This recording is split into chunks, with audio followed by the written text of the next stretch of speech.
আমাদের বাড়িতে যে পুকুর পাড়া আছে সেখানে কিন্তু অনেক ধরনের শাক আছে। নিচে তো কলমি শাক দিয়ে একদম ভরে গেছে। এই যে উপরে শাকগুলো দেখতেছেন এগুলো হচ্ছে সাঞ্চি শাক। আগে আমি কিছু সাঞ্চি শাক উঠাচ্ছিলাম, পরে কলমি শাক উঠাইতেছি। বাড়ির এই পুকুরটা কিন্তু অনেক গভীর, নিচে নামতে আমার তো ভীষণ ভয় লাগতেছিল। আমার কাছে তো মনে হচ্ছিল যে কখন যে পড়ে যাব পানির ভিতরে। আমার শাশুড়ি তো এখানে থেকে আগে অনেক শাক উঠিয়ে খেয়েছে। শাকগুলো দেখেই মনে হচ্ছিল যে অনেক মজা লাগবে। বাড়িতে আগে যে কলমি শাকগুলো খাওয়া হয়েছে সেগুলো ডাটা কেটে কেটে এখানে ফেলে দেওয়া হয়েছিল, তো সেখানে থেকে কিন্তু এত এত কলমি শাক হয়ে গেছে। আমাদের বাড়ির এই পুকুরে কিন্তু আগে মাছ ছাড়া হইতো, কিন্তু এবার ছাড়া হয়নি, কারণ ব্যাঙ সাপ যে মাছগুলো ছাড়া হয় সবই খেয়ে ফেলে। শাশুড়ি আর বৌমা মিলে এতগুলা শাক উঠাইছি আজকে। পরে আবার কিছু সাঞ্চি শাক উঠাইতেছি, এগুলাকে কিন্তু আমরা সাঞ্চি শাক বলি। আপনাদের এলাকায় কি নামে চিনেন কমেন্ট করে কিন্তু জানিয়ে যাবেন। যাই হোক, শাকগুলা যেহেতু একটু বড় বড় করে কেটে নিয়েছি, তার জন্য এখন এগুলাকে আবার বেছে বেছে নিতে হচ্ছে। কলমি শাকগুলো যে এত পরিমাণ ভালো ছিল, একদমই নচনচে। আমার তো আরো তুলতে ইচ্ছা করতেছিল, কিন্তু এত শাক তুলে কি হবে, আর কে খাবে, কারণ রোজা রেখে তো এত বেশি খাওয়া যায় না। পরে দেখি ধান খেতে পানি দিচ্ছিল, তার জন্য মোটরে থেকে আমি শাকগুলো ধুয়ে নিচ্ছি। এমনিতে আমাদের কলে সেরকম পানি ওঠে না, অনেকবার চাপতে হয়, আর নলকায় শাকগুলো ধুইলে তো অনেক সময় লাগবে। পানিতে একটা ডালা দেওয়ার পর একটু একটু করে শাক নিয়ে আমি ভালোভাবে ধুয়ে নিচ্ছি। এতে করে কিন্তু সব ধরনের ধুলা বালু যা আছে সব পরিষ্কার হয়ে যাচ্ছে। আর এদিকে আমার ছেলেটাকে দেখেন যা পাচ্ছে তাই একদম ছেড়ে ছেড়ে দিচ্ছে, পানিতে চলে যাচ্ছে। শাকগুলো আমার খুব ভালোভাবে ধোয়া হয়ে গেছে।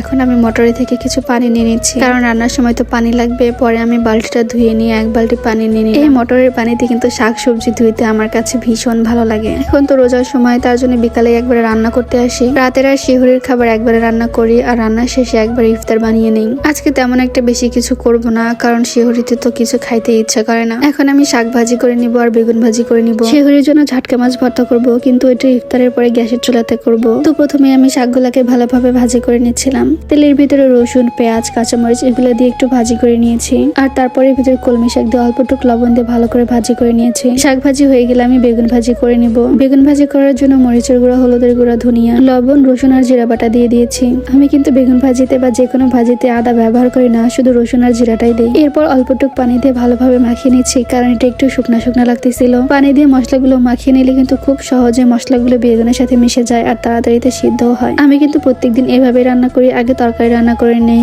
পরে সাথে সাথে ইফতারি প্রস্তুতি করে নিই, কারণ প্রথম দিন সবকিছু গুছিয়ে নিয়ে রান্না করতে আস্তে আস্তে দেখেছি অনেক দেরি হয়ে যায়। তাই যখন আমি তরকারি রান্না করি তখন আমি ইফতারগুলো মাখিয়ে নিয়ে তারপর ইফতারি বানাই। আজকে কিন্তু ইফতারিতে সেরকম একটা বেশি কিছু করব না, শুধু পেঁয়াজি করব, বেগুনি করব, বুট ভাজি করব, আর আমি বুন্দিয়াটা আগের দিন বানিয়ে রেখেছিলাম সেটা আছে। তো যাই হোক, আমার শাক ভাজি বেগুন ভাজি দুইটাই হয়ে গেছে। এখন আমি ইফতারগুলো বানিয়ে নিব। পেঁয়াজু ভাজতে বেশি তেল লাগে, তার জন্য আমি সবসময় পেঁয়াজুগুলোকে আগে ভেজে নেই। ওদিকে পেঁয়াজু হতে হতে এদিকে আমি বেসনটাও গলে নিয়েছিলাম। পেঁয়াজু হয়ে গেলে তারপর আমি আবার বেগুনি, তারপর অন্যান্য কিছু যা আছে সব বানিয়ে নিব। আমি কিন্তু পেঁয়াজু, বেসন এগুলোর ভিতরে অল্প একটু করে চালের গুঁড়াও দিয়ে দিয়েছি, কারণ চালের গুঁড়া দিলে কিন্তু এগুলো একটু মুচমুচে হয়। আর বেসনের ভিতরে কিন্তু আমি বেকিং পাউডারও দিয়েছি, এতে করে বেগুনিগুলো একটু ফুলকো ফুলকো হয়। আজকের বেসনগুলোটা আমার একটু ঢিলা হয়ে গেছিল, তার জন্য বেগুনিগুলো ফুলে ওঠে। তো যাই হোক, সবগুলো হয়ে গেলে এখন আমি বুট ভাজি করে নিচ্ছি। তো এই ছিল আজকের শিহরি আর ইফতারের আয়োজন। ভালো থাকবেন সবাই, আল্লাহ হাফেজ।